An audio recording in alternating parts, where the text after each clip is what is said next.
Well, thank you very much. That was a keynote address by Mr. Gaurav Agrawal from VMware India.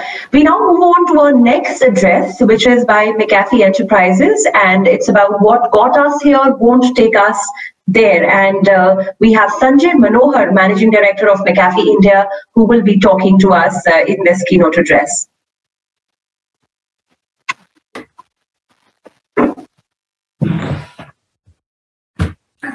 Good afternoon. Thank you very much for having me here. This afternoon, I want to talk to you about this interesting presentation that I have on what got us here won't get us there. And the title is an inspiration of a book by the executive coach Marshall Goldsmith. And the title of that book is What Got You Here Won't Get You There. And look, everyone knows that the enterprise IT landscape is seeing a huge transformation during and post-COVID. And it would be very fair to say that we are at phase 2 of the internet revolution. We agree with all our customers who say that the internet is almost good to replace a corporate network. The old model of the corporate network has been pretty much made obsolete by mobile, by SaaS, and the public cloud. And the events of 2020 have only accelerated this trend and the need for a new model.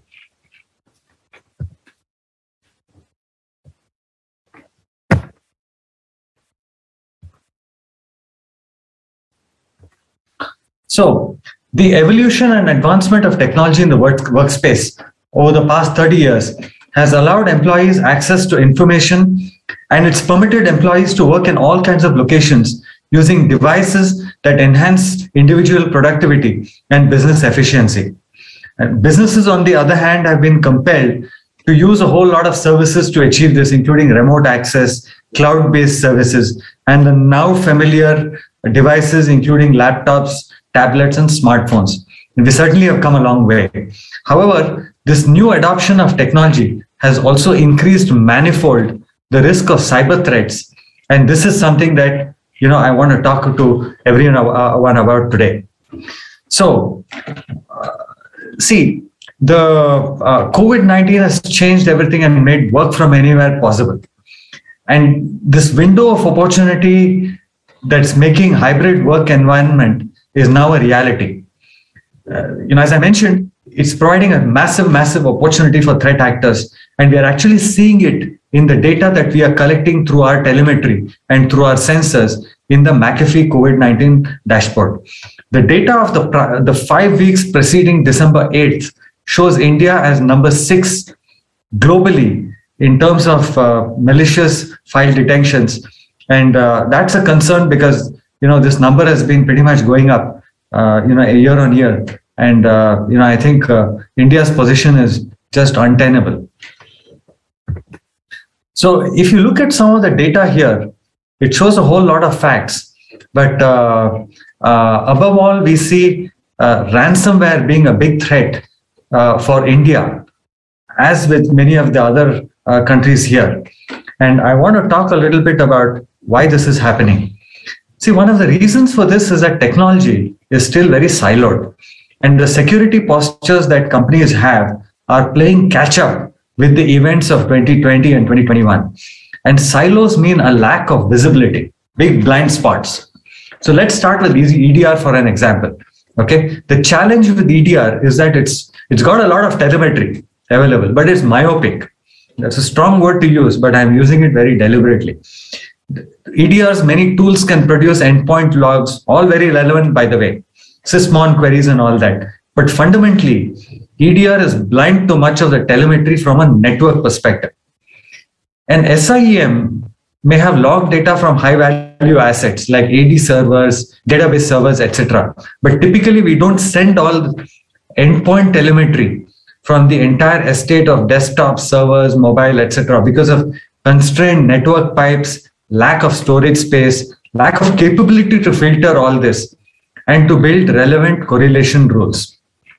Okay, cloud, on the other hand, contains 80 to 85% identity data tokenized in every session from SSO IAM.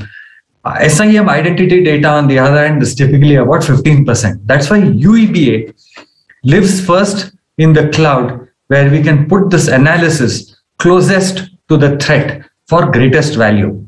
So that's a lot of intel out there, but it lacks context.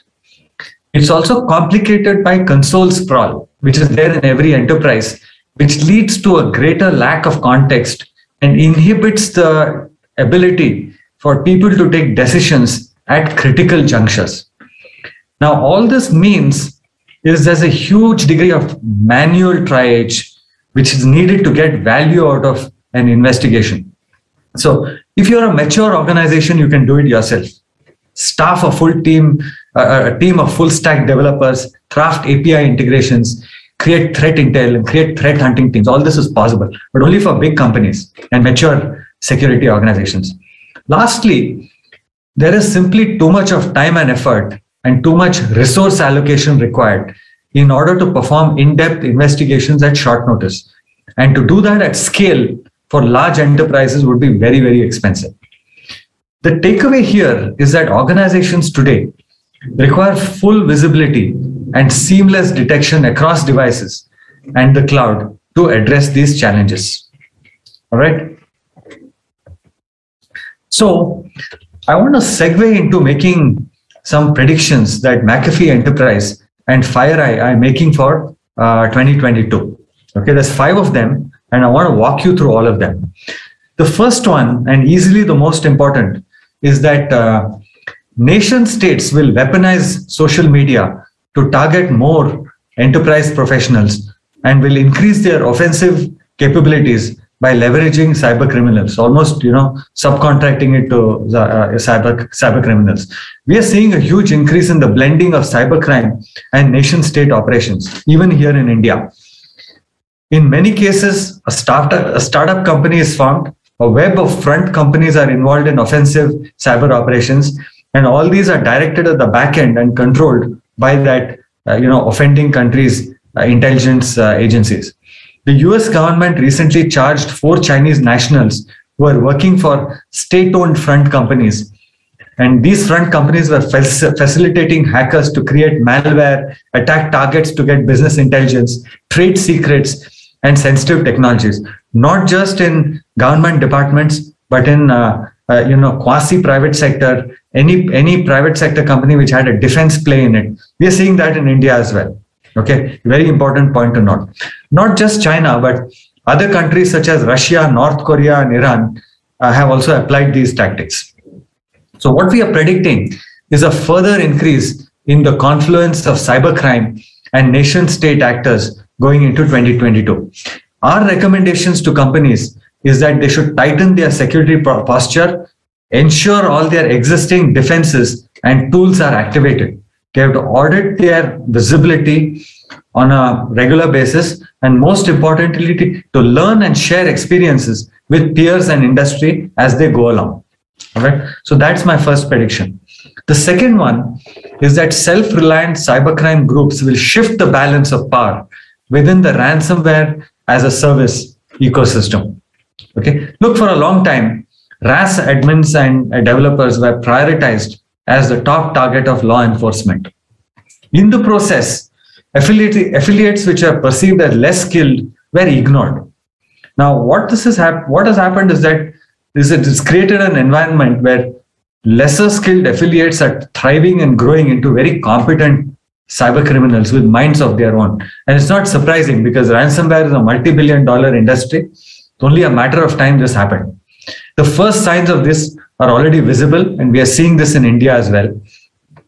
The Groove Gang, very cool name, but it's a cyber criminal gang that branched off from classic RAS. They specialize in computer network exploitation, CNE, and they're becoming quite notorious. So in 2022, we expect more self-reliant cybercrime groups to rise and to shift the balance of power within the RAS ecosystem from those who control the ransomware to those who control the victims' networks. Okay, that's a big shift.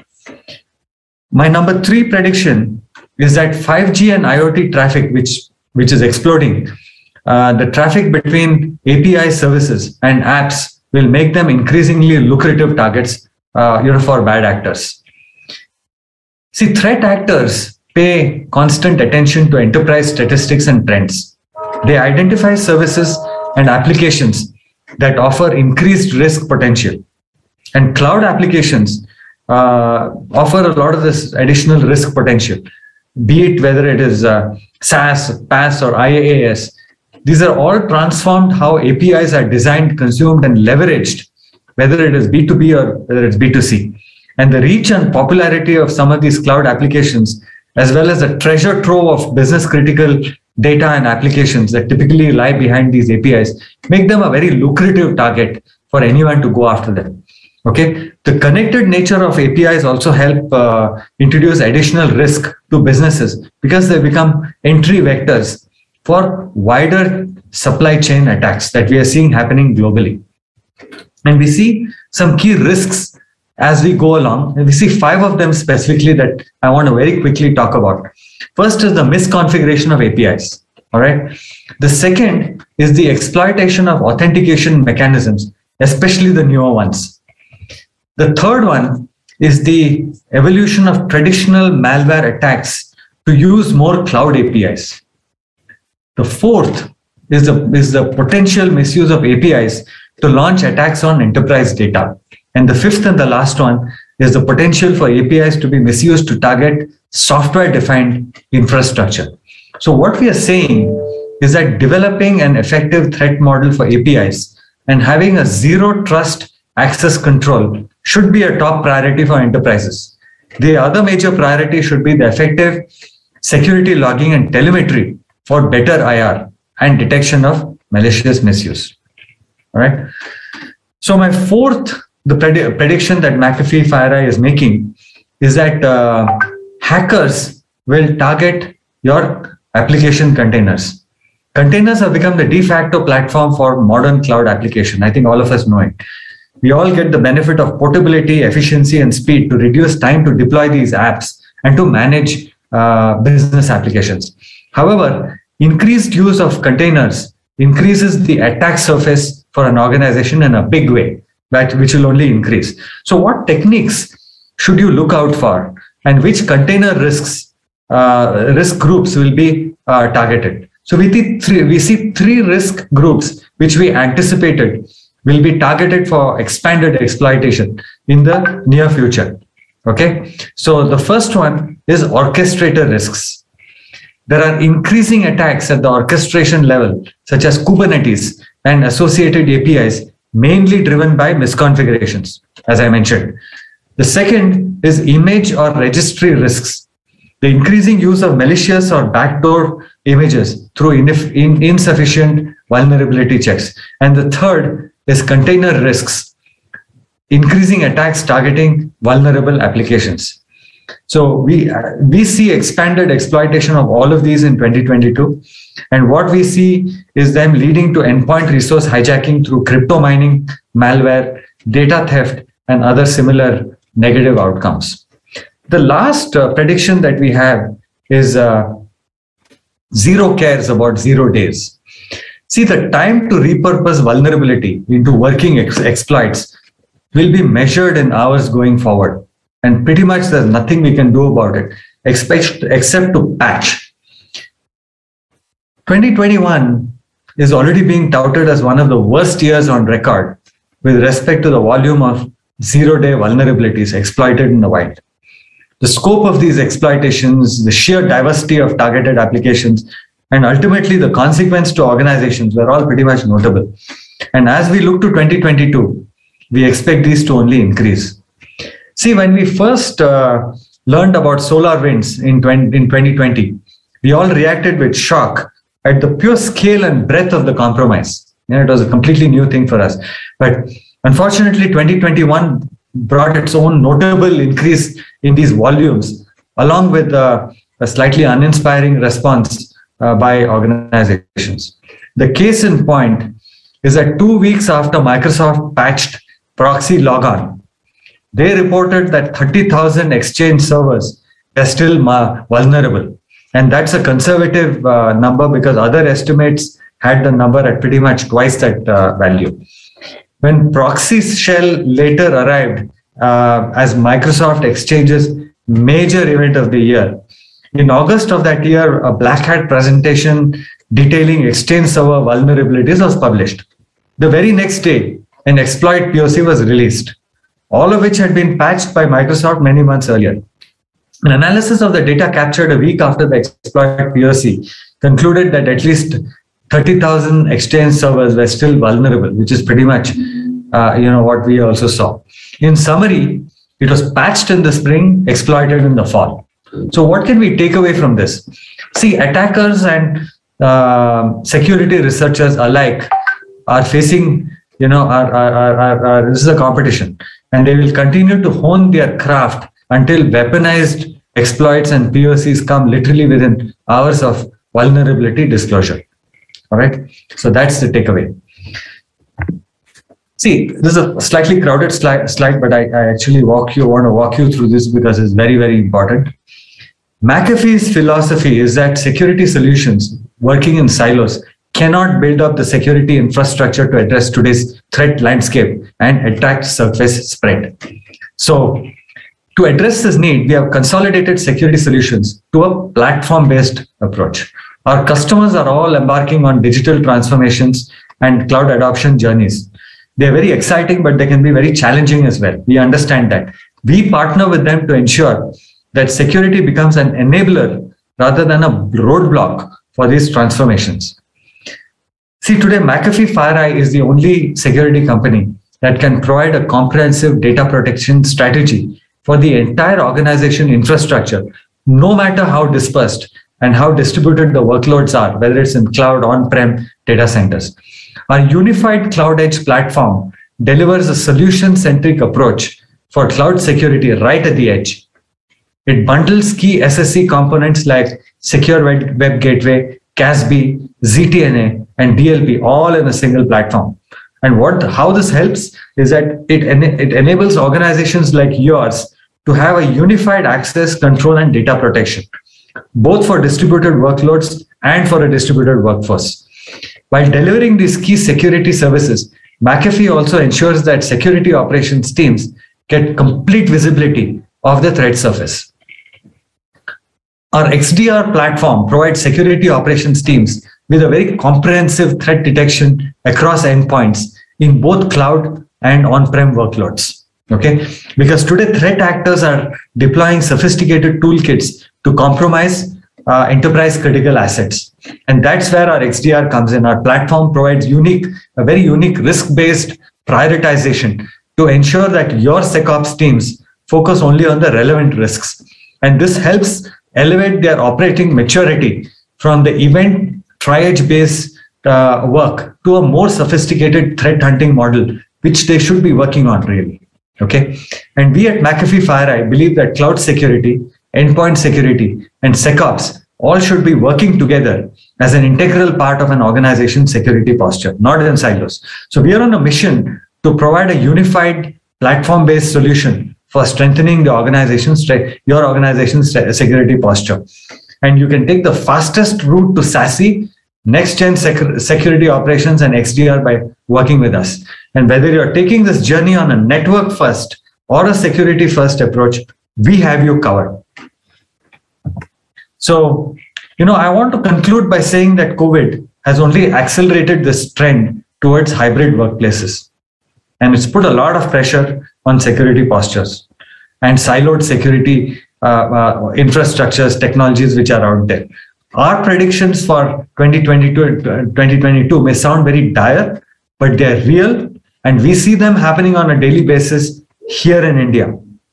In the new norm, enterprises need security platforms to deliver a seamless, solution-centric approach. And at McAfee FireEye, we can help you bring it all together. Thank you.